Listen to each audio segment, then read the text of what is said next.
إن الدين عند الله الإسلام. الحمد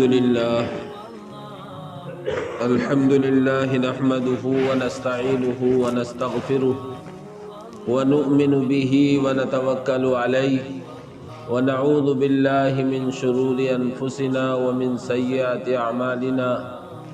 من يهده الله فلا مضل له ومن يضلله فلا هادي له، ونشهد أن لا إله إلا الله وحده لا شريك له، ونشهد أن سيدنا وسندنا وحبيبنا ومولانا محمدا عبده ورسوله صلى الله عليه وعلى آله وأصحابه وأزواجه وبارك وسلم تسليما كثيرا كثيرا.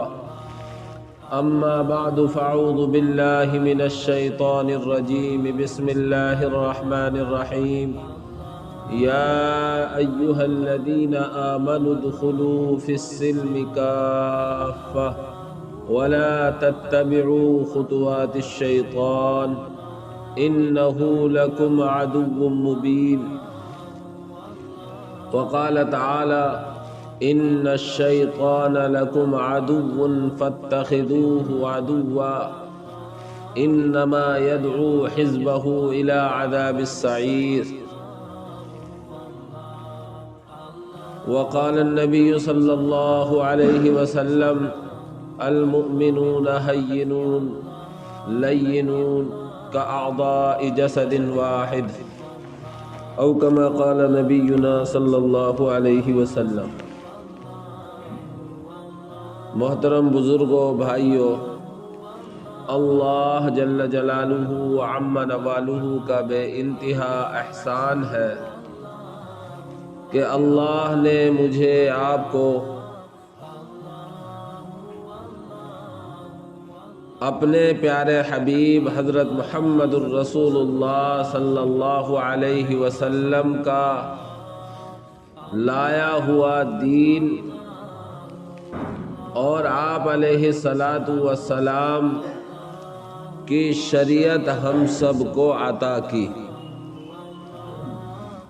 یہ دین و شریعت دنیا میں جتنے دین آئے ہیں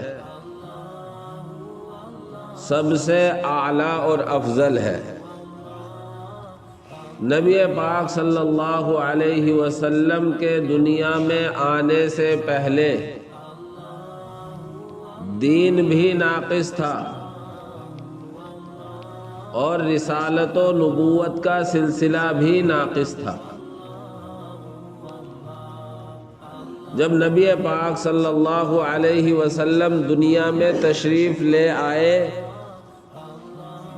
تو دین بھی مکمل ہو گیا اور رسالت کا سلسلہ بھی کامل اور مکمل ہو گیا.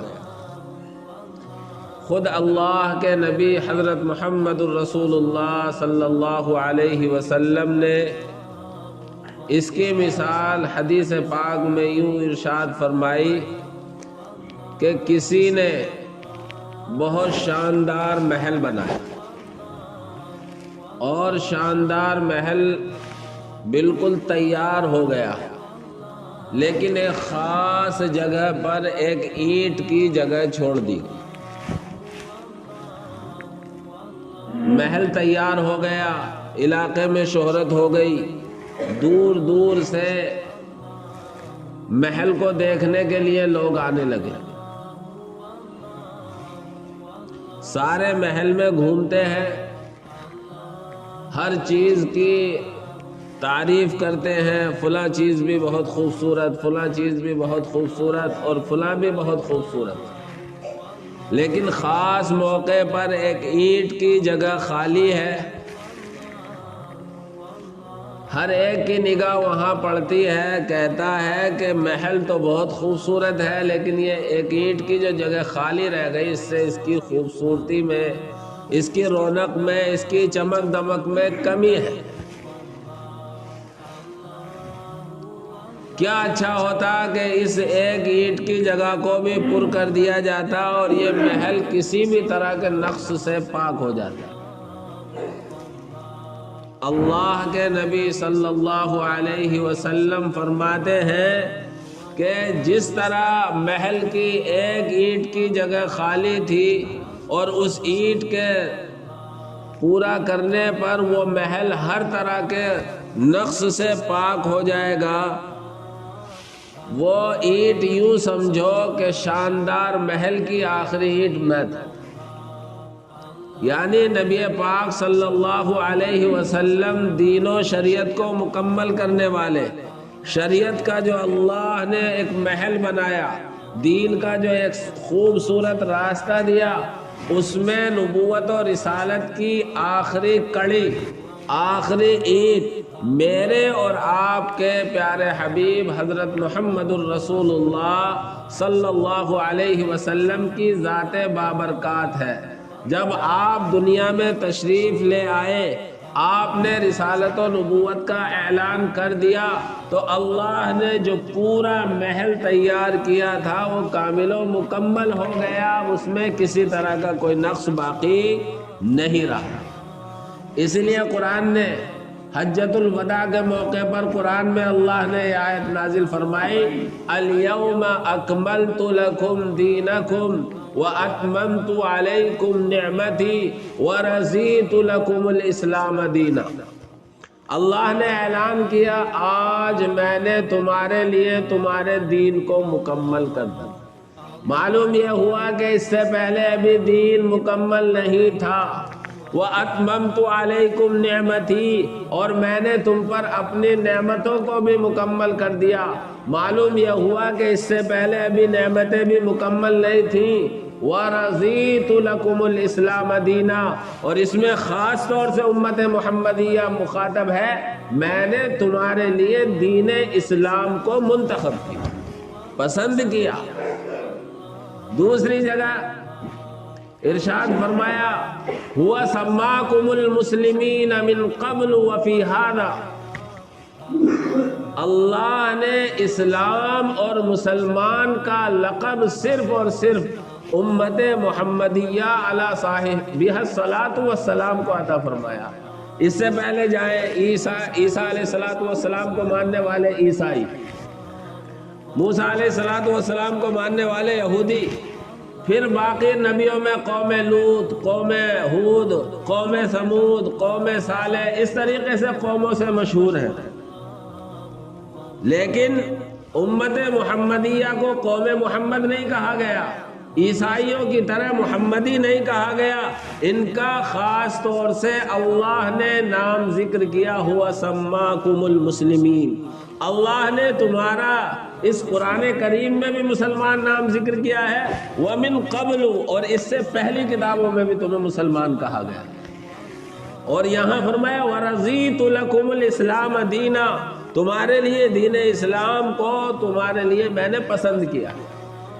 اس لیے میرے بھائیوں، میرا آپ کا اللہ رب العزت والجلال نے تعلق، اور میری اور آپ کی نسبت اللہ نے اپنے پیارے حبیب حضرت محمد الرسول اللہ صلی اللہ علیہ وسلم کے لائے ہوئے پاکیزہ طریقے اور آپ علیہ الصلاۃ والسلام کے مکمل کیے ہوئے دین سے جوڑی ہے۔ اس پر ہم اللہ کا جتنا بھی شکر ادا کریں وہ کم ہی کم ہے، اس لیے کہ یہ دین، یہ شریعت، یہ نبی پاک صلی اللہ علیہ وسلم کی امت، یہ ایسا شرف ہے جس میں لوگوں نے تمنا کی ہے کہ ہم بھی ان میں شامل ہو جائیں، اور حضرت عیسیٰ علی نبینا وعلیہ الصلاۃ والسلام کے سلسلے میں اللہ نے یہ قبول بھی کی، اور خود نبی پاک صلی اللہ علیہ وسلم نے ایک حدیث میں اپنی دین و شریعت کی اہمیت کو بتلانے کے لیے یوں فرمایا کہ اگر آج موسیٰ بھی زندہ ہوتے تو انہیں بھی میرے طریقے میں ہی نجات اور اخروی کامیابی حاصل ہوتی۔ تو یہ بہت بڑی سعادت، بہت بڑی نعمت ہے ہمارے آپ کے لیے کہ ہم اور آپ امت محمدیہ میں پیدا کیے گئے ہیں۔ اس کے ساتھ ساتھ اللہ رب العزت والجلال نے مجھے آپ کو دین کی ایک خاص شکل کے ساتھ بھی جوڑا ہے، جو آج ہم اور آپ اسی خاص شکل کو سامنے لے اس خاص شکل کو اپنی زندگی میں اپنا رہے ہیں، اور اسی کی فکر پر ہم ہر ہفتے یہاں جامع مسجد میں اکٹھا ہوتے ہیں۔ میرے بھائیوں، ان سارے کاموں کا ہمارے جو اعمال ہیں، ہمارے بزرگوں نے جو ہمارے لیے اعمال طے کیے ہیں اور ہمیں جو چیزیں کرنے کو بتائی ہیں، یہ اصل مقصود نہیں ہے۔ سمجھنا میری بات۔ ہمارا روزانہ کا مشورہ ہے، ہمارے روزانہ کی ملاقات ہے، ہمارے روزانہ کی تعلیم ہے، ہماری 2.5 گھنٹے کی محنت ہے، ہمارا مہینے میں 3 دن کا نکلنا ہے، ہمارا سال میں چلہ اور 4 مہینے کے لیے جانا ہے۔ اپنی زندگی کی یہ ساری ترتیب ہے، یہ مقصود نہیں ہے، بلکہ مقصود وہ ہے جو اللہ رب العزت والجلال کی طرف سے میرے اور آپ کے پیارے آقا حضرت محمد الرسول اللہ صلی اللہ علیہ وسلم لے کر آئے ہیں۔ یعنی اللہ کا حکم، نبی پاک صلی اللہ علیہ وسلم کا طریقہ میری اور آپ کی زندگی میں آ رہا ہو۔ میں اور آپ اللہ کے حکم، نبی پاک صلی اللہ علیہ وسلم کے طریقے کے مطابق اپنا چلنا پھرنا کر رہے ہوں، اپنا کاروبار کر رہے ہوں، اپنا اٹھنا بیٹھنا کر رہے ہوں، اپنے رشتے ناطے کر رہے ہوں، اپنے ایک دوسرے کے تعلقات کو نبھا رہے ہیں۔ میرے بھائیوں، ہمیشہ یاد رکھیں، کہیں بھی کوئی بھی صرف منزل پر پہنچنے کی فکر کرتا ہے، منزل تک پہنچنے کے جو اسباب ہوتے ہیں، جو راستے ہوتے ہیں، ان میں الجھ کر نہیں رہ جاتا۔ بات غور سے سمجھے۔ میرا کہنے کا مقصود یہ ہے کہ اللہ نے ہمیں اس نسبت سے جوڑا ہے، اس ترتیب سے جوڑا ہے، اور اس ترتیب پر آنے کے بعد اگر ہماری زندگیوں میں دینی اعتبار سے تبدیلی نہیں آ رہی ہے، اگر ہماری زندگی جیسے ترتیب پر آنے سے پہلے تھی، جو اس شکل سے جڑنے سے پہلے تھی، اگر اسی روش پر اب بھی چل رہی ہے، تو ہمارے بزرگوں کی جو ترتیب ہم نے اپنائی ہے، اس ترتیب کو یقیناً ابھی ہم نے اپنایا نہیں۔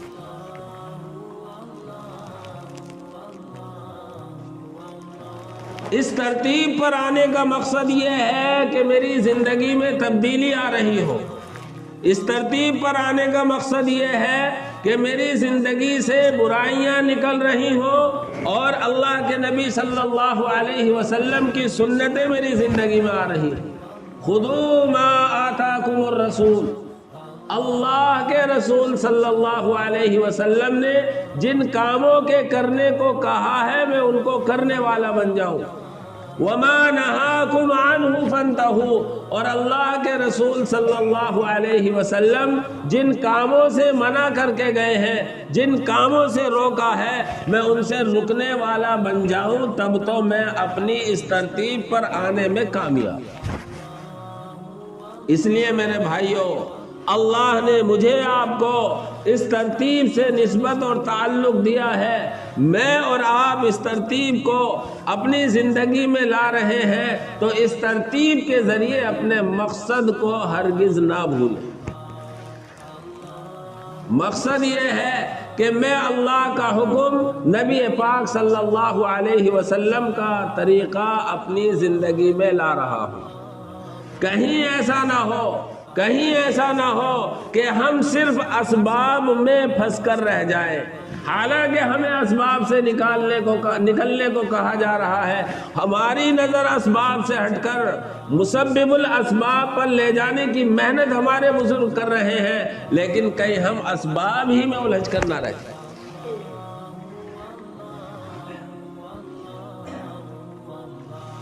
ہم 3 دن کے لیے نکل رہے ہیں، تو ہمارے 3 دن ہم دیکھیں کہ پہلے کے 27 دن سے بہتر ہوں. ہم چلے کے لیے نکل رہے ہیں تو ہمارے پہلے کے 11 مہینے اس 12ویں مہینے سے، یہ 12واں مہینہ پہلے کے 11 مہینے سے بہتر ہو. اور یاد رکھیں میرے بھائیوں، اللہ کے نبی صلی اللہ علیہ وسلم سے کسی نے پوچھا کہ تقوی کیا ہے؟ متقی، اللہ سے ڈرنے والا. اللہ کے نبی نے فرمایا کہ اللہ کا حکم اس کی زندگی میں آ رہا ہو اور اللہ نے جن کاموں سے روکا ہے ان سے وہ رک رہا ہو، یہ متقی ہے. اور اللہ کا حکم صرف نماز پڑھنا نہیں ہے، اللہ کا حکم صرف روزہ رکھنا نہیں ہے، اللہ کا حکم کسی ایک چیز میں محدود نہیں ہے، بلکہ جس طرح ہم نماز کا مقصود بتاتے ہیں 6 نمبر کی محنت میں کہ ہماری زندگی 24 گھنٹے کی صفت صلاۃ پر آ جائے، یعنی جس طرح ہم نماز میں اللہ نے جن کاموں کے کرنے کا حکم دیا ہے صرف ان کو کرتے ہیں اور جن کاموں سے رکنے کا حکم دیا ہے ان سے رک جاتے ہیں، اسی طرح 24 گھنٹے کی زندگی میں ہم نماز جیسی حالت پر آ جائیں، یہ مقصود ہے. یعنی کھانا پینا ہم سب کے لیے حلال چیزوں کا حلال، لیکن اگر تکبیر تحریمہ کہہ کر اللہ اکبر کہہ دیا، اب کھانا اگر کچھ کھایا تو نماز گئی. ہمارا آپس میں ایک دوسرے کی خیر خبر لینا، سلام کا جواب دینا ثواب کا ذریعہ ہے، لیکن تکبیر تحریمہ کہہ کر ہم نے اللہ اکبر کہہ کر نیت باندھ لی، اب کوئی آ کر سلام کرتا ہے ہم اس کے سلام کا جواب دیتے ہیں وعلیکم السلام، ہماری نماز گئی. اسی طریقے سے میرے دوستو، ہم جب اللہ رب العزت والجلال کے قدرت طاقت کا ہم نے اعتراف کر لیا، نبی پاک صلی اللہ علیہ وسلم کی رسالت و نبوت کا ہم نے اقرار کر لیا، تو اب ہم نے نیت باندھ لی اللہ اکبر موت تک کے لیے. کاہے کی کہ اللہ نے جن کاموں کے کرنے کو کہا ہے صرف انہیں کرنا ہے، اللہ کے نبی نے جن کاموں کو بتلایا ہے صرف انہیں کرنا ہے، اللہ کے نبی نے جن کاموں سے ہمیں روکا ہے ہمیں ان سے رک جانا. اگر ہماری زندگی اس ترتیب پر آ رہی ہے تو انشاءاللہ ہم دنیا میں بھی کامیاب ہیں اور کل قیامت میں بھی انشاءاللہ ثم انشاءاللہ اس سے بہتر زندگی اللہ ہم سب کو عطا فرمائے گا. اور اللہ کے نبی صلی اللہ علیہ وسلم نے اپنی زندگی میں خود اپنی ذات سے ان ساری چیزوں کو کر کے دکھلایا ہے، اور اللہ کے نبی صلی اللہ علیہ وسلم کے صحابہ نے آپ علیہ السلام سے اس کو سیکھا ہے اور اس کو اپنی زندگی میں داخل کیا ہے اور دوسروں تک اس چیز کو پہنچایا. آپ علیہ السلام کس طریقے سے لوگوں کے لیے ہمدردیاں، کس طریقے سے لوگوں کے لیے اپنے اوپر تکلیفیں برداشت کرنا، اور کس طریقے سے آپ علیہ السلام ہر بندے کی یہ فکر کرتے تھے کہ وہ اللہ کی ذات سے جڑ جائے، جہنم کے راستے سے ہٹ کر جنت والے راستے پر آ جائے. قرآن کریم کی آپ آیتیں پڑھ کر دیکھیں، اللہ کے نبی کو اللہ مخاطب کر کے کہہ رہا ہے لَعَلَّكَ بَاخِعٌ نَفْسَكَ عَلَىٰ آثَارِهِمْ إِن لَّمْ يُؤْمِنُوا بِهَذَا الْحَدِيثِ أَسَفًا. نبی جی ایسا لگ رہا ہے یہ اگر آپ کی بات نہیں مانیں گے، اللہ والے راستے پر نہیں آئیں گے، جہنم کے راستے سے ہٹ کر جنت کے راستے پر نہیں آئیں گے، آپ ان کی فکر میں، ان کو صحیح راستے پر لانے کی فکر میں ایسے گھلے جا رہے ہیں کہ آپ اپنی جان دے دیں. قرآن کریم سے سچا کلام کوئی نہیں ہو سکتا. قرآن کریم اللہ متکلم ہے، نبی مخاطب ہے، بولنے والا متکلم سچا، اور جس کو مخاطب بنایا گیا ہے وہ سچا.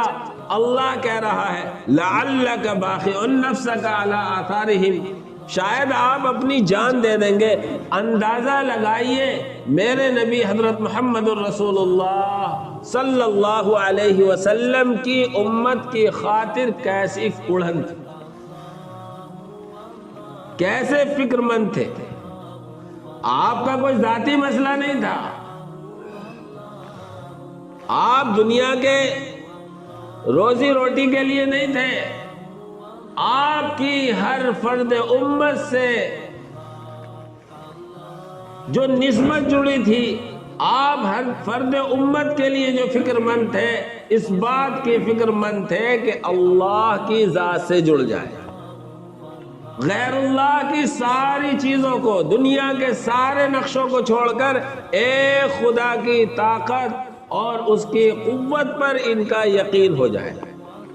چنانچہ اللہ کے نبی صلی اللہ علیہ وسلم نے جب محنت کی تو یکے بعد دیگرے اور اس طریقے سے سلسلہ شروع ہوا کہ اللہ کے نبی صلی اللہ علیہ وسلم کے جو زمانے جاہلیت میں خون کے پیاسے تھے، پھر وہی آپ علیہ السلام کے لیے جان دینے والے بنے، وہی آپ علیہ السلام کے لیے اپنا سب کچھ قربان کرنے والے۔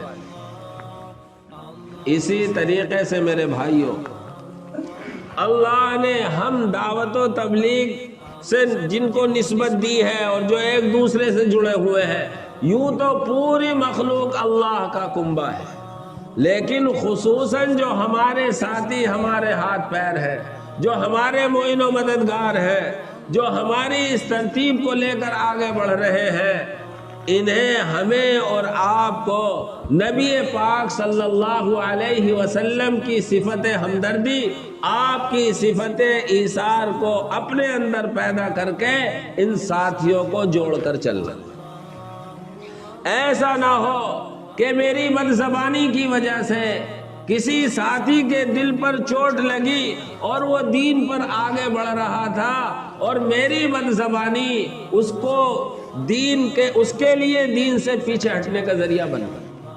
اس لیے میں اپنی زبان پر بھی کنٹرول کر رہا ہوں، کہیں ایسا نہ ہو کوئی ساتھی دین پر آگے بڑھ رہا تھا، میرے کسی لین دین کے معاملے کی وجہ سے وہ مجھ سے بدگمان ہو گیا اور اس بدگمانی کی وجہ سے وہ یوں کہہ کر پیچھے ہٹ گیا کہ یہ تو ہوتے ہی ایسے ہیں کہ معاملات صاف نہیں رکھتے، اور وہ پھر دور ہوتا چلا گیا۔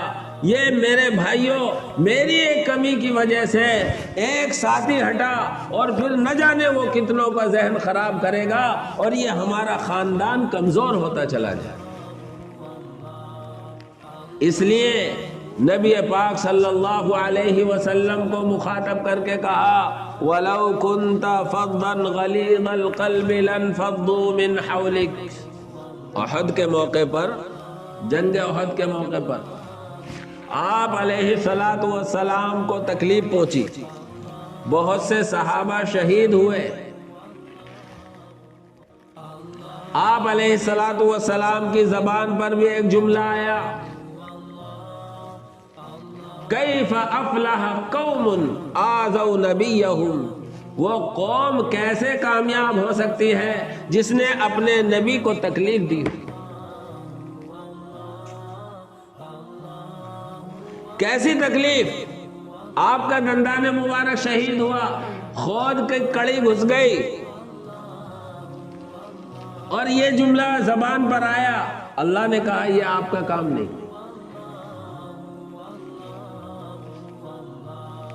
کیا ہوا؟ اللہ نے کہا فاعف عنہم واستغفر لہم وشاورہم فی الامر۔ سب سے پہلا کام ہر ایک ساتھی کو اپنے ساتھی کے تعلق سے کرنا ہے کہ غلطی ساتھی کر رہا ہے، غلطی میرا سامنے والا کر رہا ہے، معافی مجھے مانگنی۔ صحابہ کی غلطی تھی، چوک ہوئی، جو خاص موقع پر دستہ کھڑا کیا تھا وہ دستہ یہ سمجھ کر کہ اس خاص وقت کے لیے حکم تھا، اب چلو مال غنیمت لوٹیں گے، غلطی ہوئی، پاسا پلٹا اور جنگ کا نقشہ بدل گیا، اور پھر وہ ہوا جو تاریخ میں درج ہے۔ لیکن قرآن کیا کہہ رہا؟ فاعف عنہم، آپ ان کے لیے معافی مانگے۔ کس سے کہہ رہا؟ نبی سے کہہ رہا ہے۔ غلطی ساتھی کر رہے ہیں، ذمہ دار معافی مانگے۔ یہ ہے وہ دوا جس کے ذریعے سے دل جڑیں گے۔ فاعف عنہم، آپ ان کے لیے معافی مانگیں۔ واستغفر لہم، اور ان کے لیے استغفار کریں۔ تکلیف پہنچی ہو، اس کے باوجود معافی مانگی جا رہی ہو، دل کیسا نرم ہوگا، دل کیسا نرم ہوگا۔ غلطی میں کر رہا ہوں اور آپ میری طرف سے غلطی کی معافی مانگ رہے ہو، مجھے اپنی غلطی پر کیسا احساس ہوگا اور آپ کے دل کو کیسی ٹھنڈک پہنچے گی۔ وَشَاوِرْهُمْ فِي الْأَمْرِ، اور انہیں دکھائیے کہ میں ناراض نہیں ہوں، میں خفا نہیں ہوں، بلکہ انہیں جوڑ کر بیٹھیے، ان سے مشورہ کیجیے۔ اسی طرح ہر ایک ساتھی کی یہ صفت ہونی چاہیے اپنے دوسرے ساتھی کے لیے۔ فَإِذَا عَزَمْتَ فَتَوَكَّلْ عَلَى اللَّهِ، جب آپس میں سب مل کر فیصلہ کر لیں، مشورے سے کوئی بات طے ہو جائے، پھر اللہ پر بھروسہ کر۔ اللہ کے نبی صلی اللہ علیہ وسلم انتہائی نرم دل، انتہائی نرم دل، یہاں تک کہ تاریخ میں آپ نے کسی کو قتل نہیں کیا، بس ایک کے تھوڑی سی کمچی لگی تھی، کیسا روتا تھا، گدھے جیسی آواز ہو گئی تھی۔ ایسے رحم دل، آپ سے کہا جا رہا وَلَوْ كُنْتَ فَضًّا، اگر آپ سخت دل ہو جاتے، ترش روح ہو جاتے، غلیظ القلب، سخت دل ہو جاتے، فضًّا کہتے ہیں منہ بگاڑ لے، ساتھی آ رہے مشورہ کرنے کے لیے، ساتھی آ رہے ہماری ہمدردی کرنے کے لیے، میں منہ بگاڑ کر بیٹھ جاؤں، اگلی بار میرے پاس کوئی نہیں آئے گا۔ وَلَوْ كُنْتَ فَضًّا، اللہ کے نبی سے کہہ رہا قرآن، اگر آپ ترش روح ہوتے، غلیظ القلب، سخت دل ہو جاتے، لوگوں کے لیے تمہارا دل نہ پسیج تھا، لن فضوا من حولک، یہ 1 لاکھ 1.5 لاکھ جو صحابہ کا مجمع تھا، یہ آپ کے ساتھ نہیں رہتا، سب نکل لیتے۔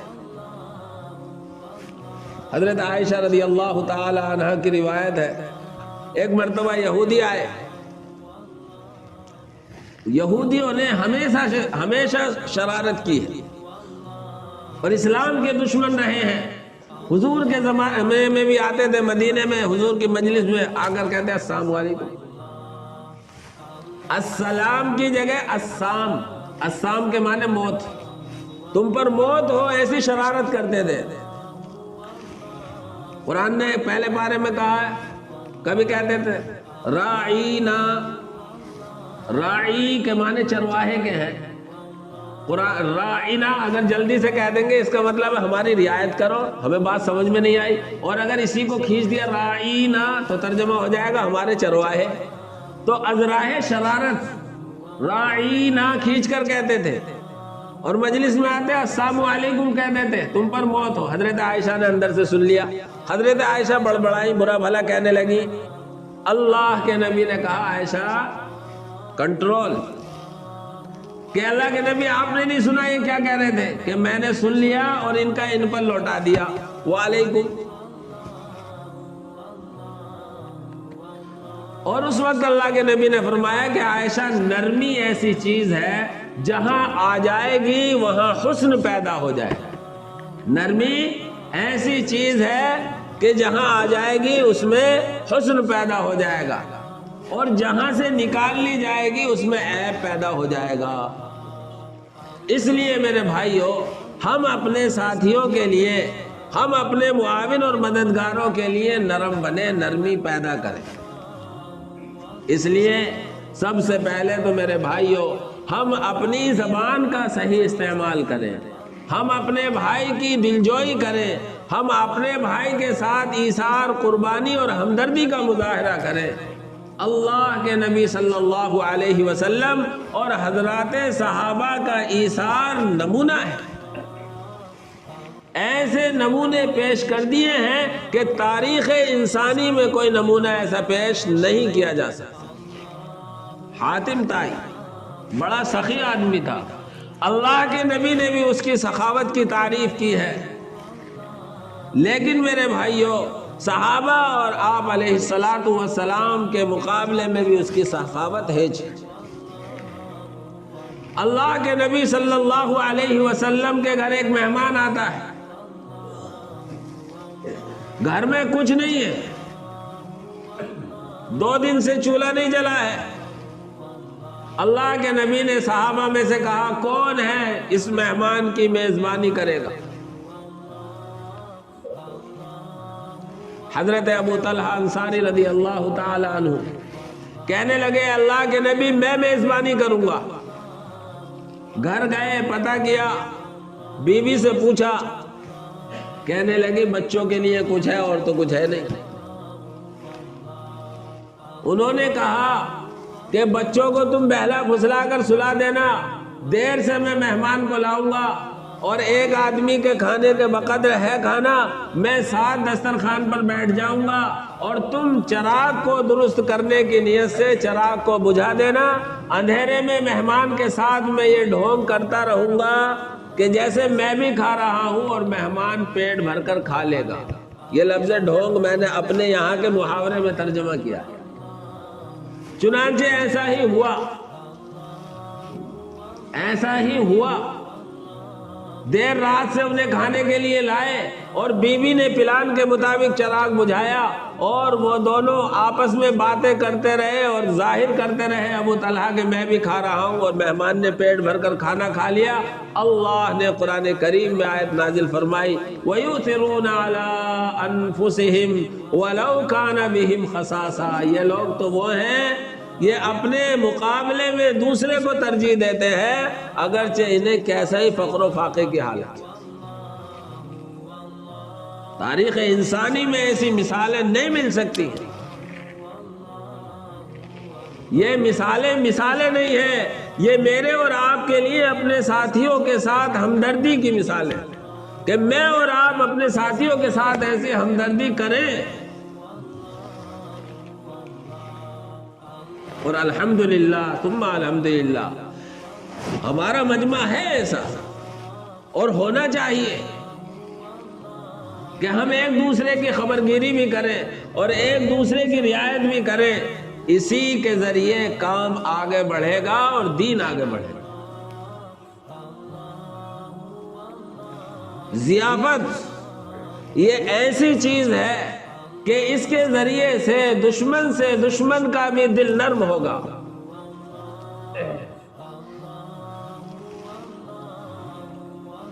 اس لیے میرے بھائیوں، ہم سب اللہ کے نبی صلی اللہ علیہ وسلم کی لائی ہوئی شریعت کے مطابق عمل کرنے کی کوشش کر رہے ہیں، اور دوسرے لوگوں کو بھی شریعت کے مطابق عمل پر لانے کی محنت کر رہے ہیں۔ اور یہ محنت جب ہوگی نبی پاک صلی اللہ علیہ وسلم کے طریقے کے مطابق، آپ کی صفات کے مطابق، تب اس محنت کا یقیناً فائدہ ہوگا۔ اس لیے ضروری ہے کہ ہم حیات الصحابہ کا انفرادی طور پر مطالعہ کریں۔ حضرت مولانا یوسف صاحب نور اللہ مرقدہ نے حیات الصحابہ میں صحابہ کی زندگی کے مختلف پہلوؤں کا تذکرہ کیا۔ دعوت کا پہلو، ایثار و ہمدردی کا پہلو، ایک دوسرے کے لیے قربانی کا پہلو، ان کی عبادتوں کا پہلو، ان کی تواضع کا پہلو، ان کی تجارت کا پہلو، یہ ساری 3 جلدوں میں بڑی محنت کے بعد جو کتاب تیار ہوئی ہے، اس کا مقصود یہی ہے کہ ہم صحابہ کے سارے پہلوؤں کو اپنی نظر میں رکھیں. جب ہم داعی بن کر نکل رہے ہوں تو دعوت کے سارے اصول ہمارے ذہن میں ہوں. جب ہم تاجر بن کر نکل رہے ہوں تو تجارت کے سارے اصول ہمارے ذہن میں ہوں. جب ہم میزبان بن کر جا رہے ہوں، مہمان بن کر جا رہے ہوں، جس مقصد کے لیے بھی نکل رہے ہوں اس کے اصول اور ضابطے ہمارے سامنے ہو، سیرت کا کردار ہمارے سامنے. بہت سی مرتبہ ایسا ہوتا ہے کہ ایک ساتھی دوسرے ساتھی کو ایسی زبان استعمال کر دیتا ہے جس کی بنیاد پر ساتھیوں کے دل ایک دوسرے سے کھٹے ہو جاتے ہیں. یہ کام اجتماعیت کا ہے، دلوں کے جوڑنے کا ہے. اگر یہی ہمارے دل نہیں جڑیں گے تو پھر کون سی جگہ ہوگی جہاں دل جڑیں گے؟ دنیا تو طبقات میں بٹی ہوئی ہے، قوموں اور برادریوں میں بٹی ہوئی ہے، اپنے اپنے راستوں پر بٹی ہوئی ہے. اگر دین والے جہاں سب قوموں کو ملا کر ایک قوم بنایا، جہاں سب راستوں کو ختم کر کے ایک راستہ بنایا، جہاں مختلف طبقات کو ملا کر ایک طبقہ بنایا، اگر انہی کے اندر قوموں، برادریوں اور راستوں میں بٹوارا ہو جائے گا تو پھر کون سی جگہ بچے گی جہاں بٹوارا نہ ہو؟ اس لیے میرے بھائیوں، شیخ الہند رحمت اللہ علیہ جب مالٹا کی جیل سے 3-4 سال کے بعد نکل کر آئے تھے اور مالٹا کی جیل میں انہوں نے قرآن کریم کا ترجمہ بھی لکھا تھا، اور اس کے بعد آ کر گفتگو کی تھی تو 2 باتیں انہوں نے اہم ذکر کی تھی. ایک یہ کہ امت کا قرآن کریم سے تعلق نہیں رہا، اور دوسرا امت کے اندر اجتماعیت نہیں رہی. جب تک امت قرآن کریم سے اپنا تعلق مضبوط نہیں کرے گی اور دوسرے آپس میں اجتماعیت نہیں ہوگی، اس وقت تک صحیح نہج پر ہم آ ہی نہیں سکتے. آج افسوس ہوتا ہے قبیلے، خاندانوں میں، برادریوں میں، طبقات میں بٹ گئے، اور یہاں تک کہ ہماری دین کے محنت کرنے والے آپس میں یہ بھی بٹ گئے. حالانکہ سب کا مقصود تھا کہ ہر ایک کے زندگی میں اللہ کا حکم، نبی کا طریقہ آ جائے. تبلیغ والے الگ بٹ گئے، مدرسے والے الگ بٹ گئے، تصنیف و تالیف والے الگ بٹ گئے، جس کی بنیاد پر ہم ایک دوسرے کو اپنا مخالف سمجھ رہے ہیں. حالانکہ میرے بھائیو، مدرسے والے ہو، تبلیغ والے ہو، مسجد والے ہو، مکتب والے ہو، یہ سب ایک دوسرے کے معاون اور مددگار ہیں. سب چھپر اٹھا رہے ہیں اللہ کے نبی صلی اللہ علیہ وسلم کی شریعت کا. اور آپ نے دیکھا ہوگا جب گاؤں میں چھپر اٹھا کر اس کو گھر پر رکھا جاتا تھا تو سب لو لو کر کر ایک لے میں چھپر کو اٹھانے کی کوشش کرتے تھے. آج اسی طریقے سے آج ہم سب کی محنت کا مقصود یہ ہے کہ اللہ کا حکم، نبی کا طریقہ ہر ایک فرد بشر کی زندگی میں آ جائے تو سب آج ایک ہی لے میں لے ملا کر اور لو لو کر کر شریعت کے چھپر کو اٹھائیں تو ہر ایک کی زندگی میں دین کا آنا آسان ہو جائے. لیکن ہمارا حال یہ ہے کہ امام مقتدیوں کی ٹانگیں کھینچے گا اور مقتدی امام کی ٹانگیں کھینچیں گے، جماعت والے امام کی ٹانگیں کھینچیں گے اور امام جماعت والوں کی ٹانگیں کھینچیں گے. یہ کیا ہے؟ یہ دلوں کا توڑ ہے. میرے بھائیوں، ایک دوسرے کو اپنا معاون اور مددگار سمجھے، ایک دوسرے کو اپنے ہمدرد سمجھے، کیونکہ سب کا مشن، سب کا مقصد ایک ہے. مقصد مختلف ہوتا تو کہتے ہمارا مخالف ہے. ہر ایک کا مقصد تو آقا صلی اللہ علیہ وسلم کی شریعت، اللہ کا حکم ہر فرد بشر کی زندگی میں آ جائے، یہی تو ہے. اس لیے میرے بھائیوں، ہمیں اس پر تو اللہ کا شکر ادا کرنا چاہیے کہ اللہ نے ہم سب کو دین سے جوڑا ہے. اس پر تو کہیں ہم الحمدللہ. لیکن میرے بھائیوں، جب ہم دین سے جڑ گئے اور دین کی محنت سے جڑ گئے تو دین کی محنت کو ہم اللہ کے حکم، نبی کی سیرت، صحابہ کے طریقے کے مطابق کریں، اور ایک دوسرے ساتھی کی رعایت کے ساتھ، ایک دوسرے ساتھی کی ہمدردی کے ساتھ، ایک دوسرے ساتھی کی ہمت افزائی کے ساتھ آگے بڑھانے کی کوشش کریں. اپنے لیے سارے اصول اور ضابطے ہیں اور ساری رعایتیں اپنے ساتھیوں کے لیے. ساری رعایتیں اپنے ساتھیوں کے لیے ہیں. اور کوئی دنیا میں انسان خراب سے خراب ہو لیکن اس میں کوئی نہ کوئی ایسی خوبی ہوتی ہے کہ اس خوبی کی بنیاد پر اس کی تعریف کر کے اسے آگے بڑھایا جا سکتا ہے. اور کتنی مثالیں ہیں. یہی احد کا واقعہ ہے. میں اس سے پہلے بھی اپنی بات میں اس بات کا تذکرہ کر چکا ہوں. حضرت خالد ابن ولید رضی اللہ تعالی عنہ احد میں مسلمان نہیں ہوئے تھے، اور جو سب سے زیادہ نقصان ہوا ہے احد میں وہ خالد ابن ولید سے ہوا ہے. جس درے پر 10 صحابہ کو کھڑا کیا تھا وہ وہاں سے ہٹے ہیں، ادھر سے انہوں نے گھوم کر وار کیا ہے. خالد ابن ولید کے تعلق سے، جبکہ ابھی مسلمان نہیں ہیں لیکن ان کی ہوشیاری، ان کی چالاکی، یہ ان کے دماغ کی بات تھی، ان کے ذہین ہونے کی بات تھی. ان کے دوسرے بھائی تھے ولید ابن ولید، یہ پہلے ہی مسلمان ہو گئے تھے. جب مدینے میں حضور واپس گئے ہیں، ولید ابن ولید حضور کی خدمت میں ہے، تو ولید ابن ولید سے اللہ کے نبی خالد ابن ولید کی تعریف کرتے ہیں. کیا کہتے ہیں؟ دشمن ہے ابھی. خالد ابن ولید کے بارے میں کہتے ہیں اللہ کے نبی ان کے بھائی ولید ابن ولید سے کہ ولید، خالد ہے تو بہت ہوشیار، ہے تو بہت عقل مند، لیکن مجھے تعجب ہے ابھی تک خالد کے اسلام سمجھ میں کیوں نہیں آیا. اللہ اکبر. جب یہ بات اللہ کے نبی صلی اللہ علیہ وسلم کی خالد ابن ولید کے پاس پہنچی ہے، اسی وقت اسلام کی حقانیت ان کے دل میں اتر گئی. میرے بھائیوں، ہمارا ہر ساتھی قیمتی ہے. ہمارا اس سے مزاج ملے نہ ملے، یہ تو اللہ کی قدرت ہے. وَمِنْ کیا ہے؟ اختلاف السنتکم والوانکم، یہ زبانوں کا اختلاف، مزاجوں کا اختلاف، رنگوں کا اختلاف، یہ تو اللہ کی قدرت ہے. تو مزاج تو سب کے نہیں ملیں گے لیکن شریعت پر سب متحد ہو جائیں گے. اللہ اور اس کے نبی کے حکم پر سب متحد ہو جائیں گے، اور اللہ کے حکم پر سب اپنے مزاج کو اللہ کے حکم کے تابع کر دیں گے، نبی کی سنت کے تابع کر دیں گے، یہ یقین. اس لیے میرے بھائیوں، ایک دوسرے ساتھیوں کی خوبیوں کو دیکھیں، ان کی خامیوں کو نظر انداز کریں.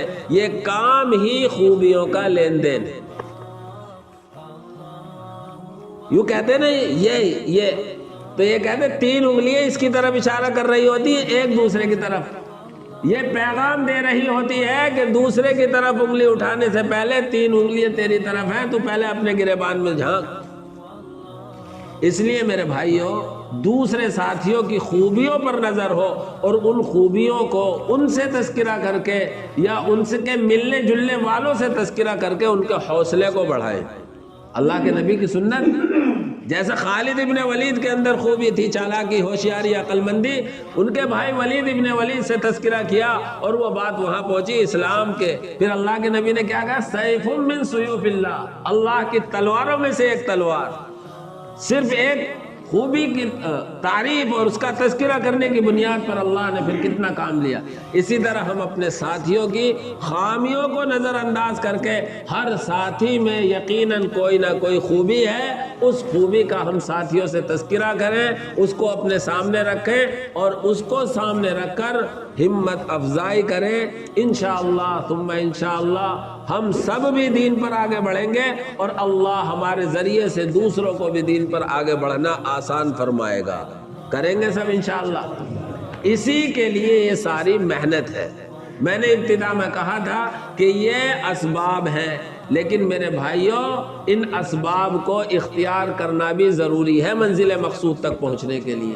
اس لیے ہمارا جو مشورہ ہے، ہماری ملاقات ہے، ہماری تعلیم ہے، ہمارا گشت ہے، ہمارا 3 دن کا مسئلہ ہے، چلے کا مسئلہ ہے، 4 مہینے کا مسئلہ ہے، ان کی اہمیت کم کرنا مقصود نہیں ہے. اجہاری پہنچنے کے لیے آپ کو حسن پور سے اجہاری والے راستے پر تو چلنا ہی پڑے گا. اس لیے ہم اس ترتیب پر آئے ہیں اور اس ترتیب کے مطابق دین پر چلنے کے لیے اس ترتیب کو اپنانا ہی پڑے گا. ترتیبیں مختلف ہیں، سب کا مقصود ہے اجاری پہنچنا۔ مثال کے طور پر سیدھے پہنچ جاؤ، ہیبت پور کی طرف سے پہنچ جاؤ یا کنیٹے کی طرف سے پہنچ جاؤ، پہنچو گے اجاری۔ تو ہم جس راستے پر چل رہے ہیں اس راستے کو سبب مانے، اس کو تو اختیار کریں جو ہمارے بزرگوں کی ترتیب ہے، بہت شاندار ترتیب ہے اور بہت جلد دلوں کے نرم ہونے اور دلوں کے بدلنے کی ترتیب ہے۔ بڑے عالم دین تھے علامہ سید سلیمان ندوی نور اللہ مرقدہ، وہ کہا کرتے تھے کہ مولانا الیاس صاحب رحمۃ اللہ علیہ کی یہ ایجاد کردہ ترتیب قرن اول کا ہیرا ہے، اور دین کی محنتوں میں اقرب ترین صحابہ کی محنت سے یہ دعوت و تبلیغ کی محنت ہے۔ اس لیے میرے بھائیوں، ہم جس ترتیب پر ہیں اپنی ترتیب پر کرتے رہیں، لیکن دوسری ترتیب والوں کو اپنا مخالف نہ سمجھیں بلکہ اپنا معاون اور اپنا مددگار سمجھیں۔ سب کا مقصود اللہ کا حکم اور نبی کا طریقہ ہر فرد بشر کی زندگی میں لانا ہے۔ اللہ ہم سب کو اس بات کی سمجھ عطا فرمائے اور اللہ ہمیں اس کے مطابق اپنی محنتوں میں اضافہ کرنے کی